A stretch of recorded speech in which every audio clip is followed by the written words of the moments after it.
सो hello hi good evening नमस्ते। स्वागत है आपका हमारे news channel UPSC clarity by Kartik पे। तो आपको जितना मैंने पढ़ा है आपको समझ में आ रहा होगा ना। समझ में आना इंपॉर्टेंट है। मैं ये एक्सपेक्ट करता हूँ कि आपको समझ में आए। बाकी तो देखते हैं, मैं भी अपने वीडियोज़ को देखता हूँ इम्प्रूवमेंट हो रहे हैं कि नहीं। बाकी आपको समझ में आना इंपॉर्टेंट है। रिवीजन करिएगा जो बताया मैंने। अभी अभी तक हमने क्या पढ़ा है? अभी तक हमने 3 आर्टिकल पढ़ चुका हमने। 2 क्लासेज हुई हमारी ऑफिशियली। पहला वीडियो में था आर्टिकल 1 एंड दूसरा वीडियो आर्टिकल 2 एंड 3 का था। दोनों में क्या, मैं क्विक रिकैप करा दूँ जल्दी से। आर्टिकल 1 में क्या था? आर्टिकल 1 में हम क्या पढ़े थे? India that is Bharat. India that is Bharat is A union of states rather of federation. तो हमें आर्टिकल 1 में देश का नाम और पॉलिटी के बारे में जानने को मिला क्या है। ठीक है। आर्टिकल आर्टिकल 2 में क्या था? Establishment and admission of new states. New states किसका? फॉरेन टेरिटरी से। और थर्ड आर्टिकल क्या था? इंटरनल रिसेप्टिंग। इसे मैंने आपको एक एक्रोनिम भी बताया था। एक्रोनिम क्या बताया था? फिदा, FIDA। तो आपको इतना समझ में आ गया हो ना। अब हम क्या करेंगे? हमारा ये फोर्थ वीडियो है यूनियन एंड इट्स टेरिटरी का। आर्टिकल 4 है ये हमारा। 2 वीडियोज और जाएंगे शायद। स्टेट रीऑर्गेनाइजेशन एक्ट 1956 जो है, ये इंपॉर्टेंट किस लिए है? जब हमारा देश आज़ाद हुआ था, इंडिपेंडेंट जब हम हुए थे, तो हमने स्टार्टिंग में जो 552 प्रिंसली स्टेट्स थे, जो ब्रिटिश प्रोविंसेस थे, तो हमने स्टार्टिंग में ही नहीं स्टेट्स बना दिए, यूनियन टेरिटरी बना दी। उसको हमने पार्ट में बांटा था, part A, part B, part C, part D. उसके बाद ये टर्न रोलर कोस्टर राइड की तरह रहा। लिंग्विस्टिक डिवीजन की बारे में बात हुई, लिंग्विस्टिक के बेसिस पे स्टेट्स बनाने की बात है, जो कि बना भी आंध्र प्रदेश। इसकी इसकी क्या हिस्ट्री, इसके क्या बैकग्राउंड मैं आपको बताऊंगा। वो वीडियो इंटरेस्टिंग होने वाला है। ठीक है। तो अभी हम एक क्लास शुरू करते हैं आर्टिकल 4। आर्टिकल 4 में जानने से पहले ना आपको दोनों जो अभी तक जो 2 आर्टिकल है, आर्टिकल 2 एंड 3, आपको रिकॉल कराते हैं। ये दोनों आर्टिकल से ही डिराइव होता है आर्टिकल 4।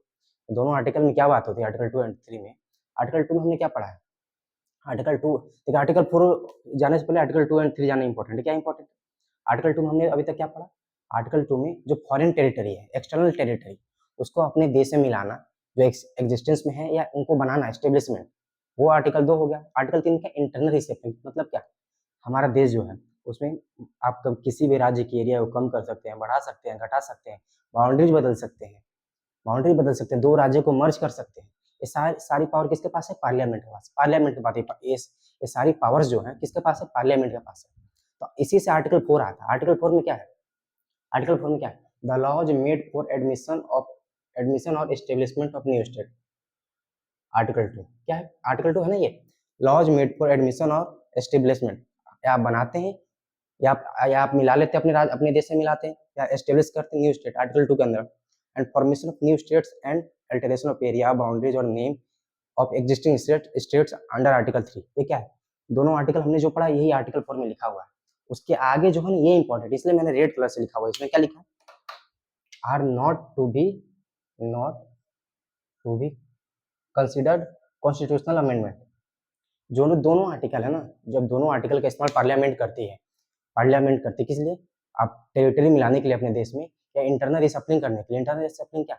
अब देश की एरिया है, कोई राज्य है, उसके एरिया को बांट दें, कम कर दें या ज़्यादा कर दें, नाम बदल दें, या नया स्टेट बना दें, 2 स्टेट्स को मर्ज कर दें।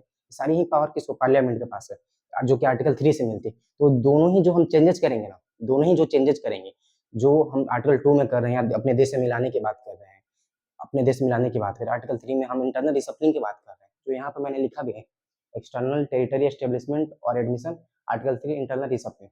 जो हम दोनों ही बातें कर रहे हैं आर्टिकल 2 और 3 में, तो इसी के अंदर आर्टिकल 4 में आता है ना, दोनों ही चीजें अगर आप पार्लियामेंट करे, दोनों ही अगर आर्टिकल्स को, दोनों ही लॉज को अगर पार्लियामेंट काम कर रही है उसके ऊपर, तो इसको कॉन्स्टिट्यूशनल अमेंडमेंट नहीं माना जाएगा, संविधान संशोधन नहीं माना जाएगा। क्या है? संविधान संशोधन मतलब क्या? आर्टिकल 368। इसके अंडर क्या चाहिए होता है? ये क्यों नहीं किया? ये क्यों लिखा गया ये चीज? क्योंकि देखिए, सबसे पहली बात तो हम अपने देश में मिलाने की बात बोल रहे हैं, तो आपके लैंड एरिया ही बढ़ने वाली, टेरिटरी बढ़ने वाली, जो कि अच्छी चीज है, जो कि अच्छी बात है। जो आर्टिकल 3 है, आर्टिकल 3 में जो इंटरनल रिसप्लिंग हम उसको क्यों करते हैं? एडमिनिस्ट्रेटिव पर्पस के लिए। एडमिनिस्ट्रेटिव पर्पस के लिए ही मेनली होता है, या कल्चरल पर्पस या लैंग्वेज पर्पस से। जब पहला स्टेट जो हमारा बना था लैंग्वेज के बेसिस पे, आंध्र प्रदेश जो बना था, उसके बाद क्या, ये किस लिए बना? कल्चरल एथनिसिटी को बचाने के लिए, लैंग्वेज को बढ़ावा देने के लिए, लैंग्वेज के बेसिस पे एक नया ग्रुप बना देना, नया स्टेट बनाना। लेकिन ये क्या? यूनिटी है। वो नेहरू बोलते हैं ना, डाइवर्सिटी यूनिटी इन डाइवर्सिटी। वही सेम चाहिए, यूनिटी को हमारे दर्शाता है। ये नहीं कि हमारी कमजोरी है वो, कि हमने मल्टीपल स्टेट्स बना दिए लैंग्वेज के बेसिस पे। ऑल्दो इसके ऊपर मल्टीपल कमीशन बैठे हैं, धार कमीशन, फजल अली कमीशन, जेवीपी कमेटी, तो कमीशन है, आपको मैं वीडियो में बताता हूँ अगले वीडियो में। इसमें क्या है, जो दोनों ही आर्टिकल का फॉलो करेगा, पार्लियामेंट फॉलो करेगा आर्टिकल 4 के अंदर। जो देखिए आर्टिकल 4 में क्या है, सिंपल सी बात है, जो दोनों आर्टिकल 2 और 3 का इस्तेमाल करके पार्लियामेंट जो जो इनेक्ट करती है, पार्लियामेंट में पावर को इनेक्ट करती है, अपने पावर का इस्तेमाल करती है, उनको कॉन्स्टिट्यूशनल अमेंडमेंट नहीं माना जाएगा। वो कॉन्स्टिट्यूशनल अमेंडमेंट नहीं है, रेदर है सिंपल प्रोसेस है। इसके अंदर उनको स्पेशल मेजोरिटी नहीं चाहिए। No need of special majority, no need of special majority.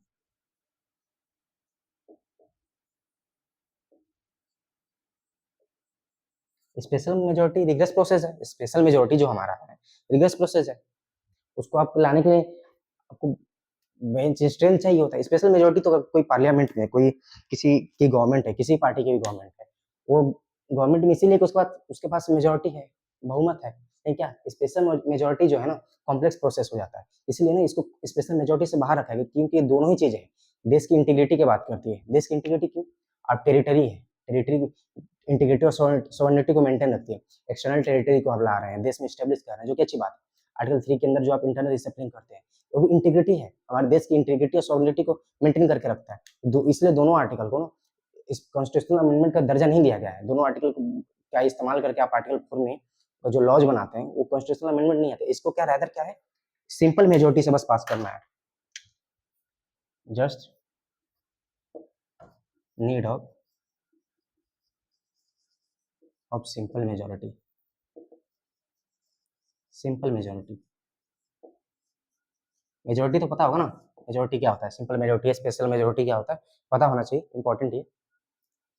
ठीक है, आपको समझ में आया क्या? आर्टिकल 4 में क्या है, जो दोनों ही आर्टिकल है, आर्टिकल 2 और 3 का इस्तेमाल करके जो आर्टिकल 4 में पार्लियामेंट लॉज बनाती है, जो पार्लियामेंट लॉज बनाती है आर्टिकल 4 के अंदर, वो कॉन्स्टिट्यूशनल अमेंडमेंट नहीं माना जाएगा, संविधान संशोधन नहीं माना जाएगा, संविधान संशोधन नहीं माना जाएगा, जिसमें कि स्पेशल मेजोरिटी चाहिए होता है। बस रेदर सिंपल प्रोसेस है, सिंपल मेजोरिटी से ही काम हो जाएगा। आप इसका स्क्रीनशॉट ले लीजिए। देखिए मैंने आर्टिकल 2 को भी समराइज करके लिख दिया है, एक्सटर्नल टेरिटरी एस्टेब्लिशमेंट और एडमिशन।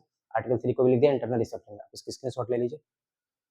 आगे कुछ और भी बातें, इंपॉर्टेंट बातें इसके आगे,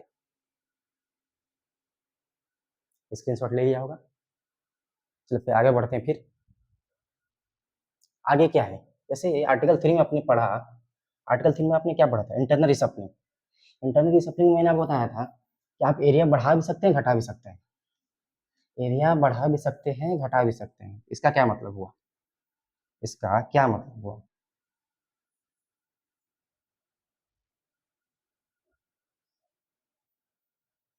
इसको मैं रहने देता हूँ।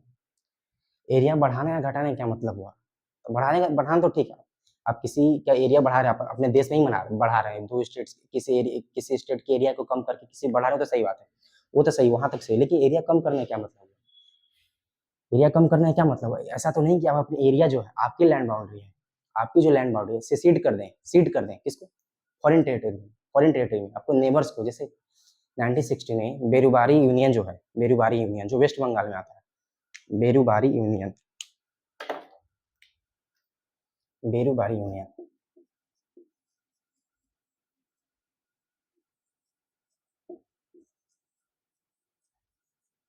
बेरुबारी यूनियन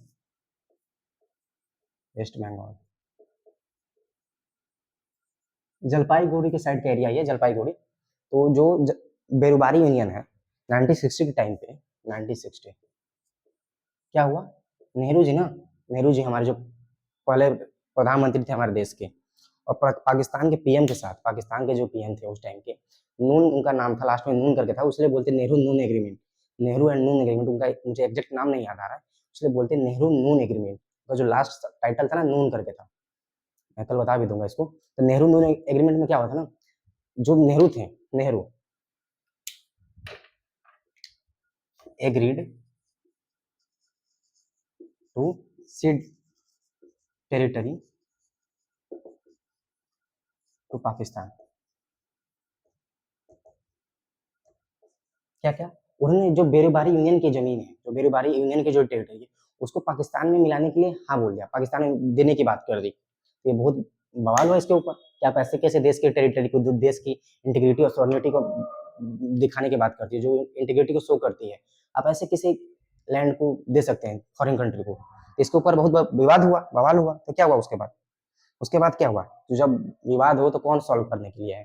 तो कोई भी लीगल मुद्दा हो या कोई भी कॉन्स्टिट्यूशनल इंटरप्रिटेशन की बात हो, संविधान में क्या लिखा गया उसको इंटरप्रेट करने की बात है, तो कौन करता है? Supreme court. मुद्दा भी सुप्रीम कोर्ट पहुंचा, ये मुद्दा भी सुप्रीम कोर्ट पहुंचा, तो क्या हुआ? सुप्रीम कोर्ट पहुंचा तो क्या हुआ? सुप्रीम कोर्ट ने क्या बोला कि आप आर्टिकल 3 के अंडर, देखिए डिमिनिश का जो बात किया था ना, इन्होंने क्या किया था? डिमिनिश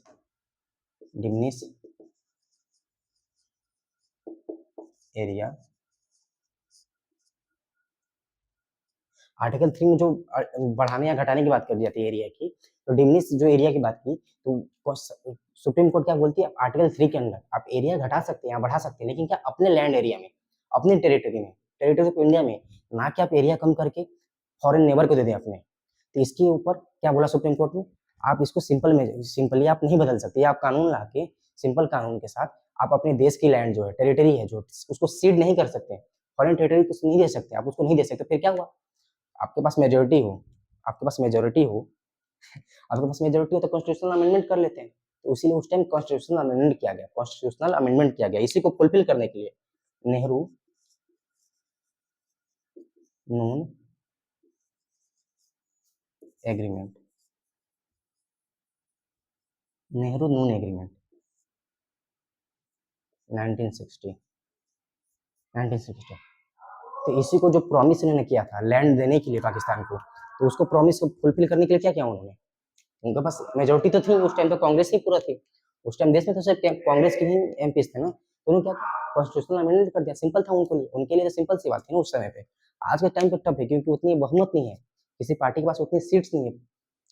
तो क्या उस टाइम उनके लिए इजी था, तो उन्हें कॉन्स्टिट्यूशनल अमेंडमेंट कर दिया। कौन सा constitutional amendment? Ninth constitutional amendment. क्या? Ninth constitutional amendment, ninth constitutional amendment, constitutional amendment was done to seed was done to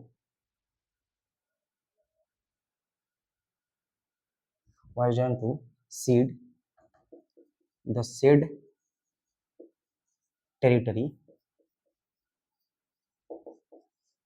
territory of Berubari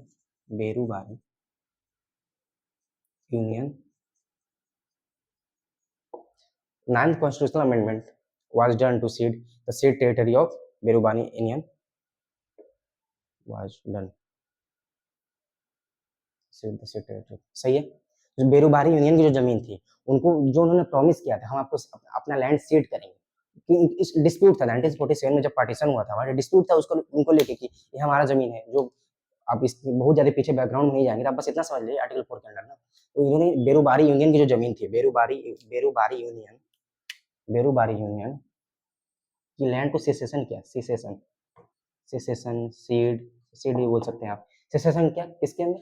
उन्होंने नाइन्थ कॉन्स्टिट्यूशनल अमेंडमेंट किया उस टाइम, नौवां संविधान संशोधन किया उन्होंने। नाइन्थ कॉन्स्टिट्यूशनल अमेंडमेंट के जरिए उन्होंने बेरूबारी यूनियन की जो जमीन है पाकिस्तान को दी। ठीक है, बारी यूनियन टू पाकिस्तान लिख लीजिए, टू पाकिस्तान।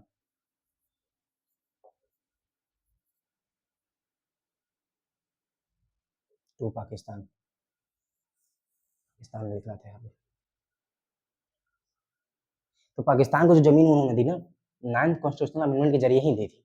समझेंगे, बस यही आर्टिकल 4 में हमारे है। सुप्रीम कोर्ट की जो सुप्रीम कोर्ट में कहा था ये था, और बात और इसमें कुछ खास नहीं है।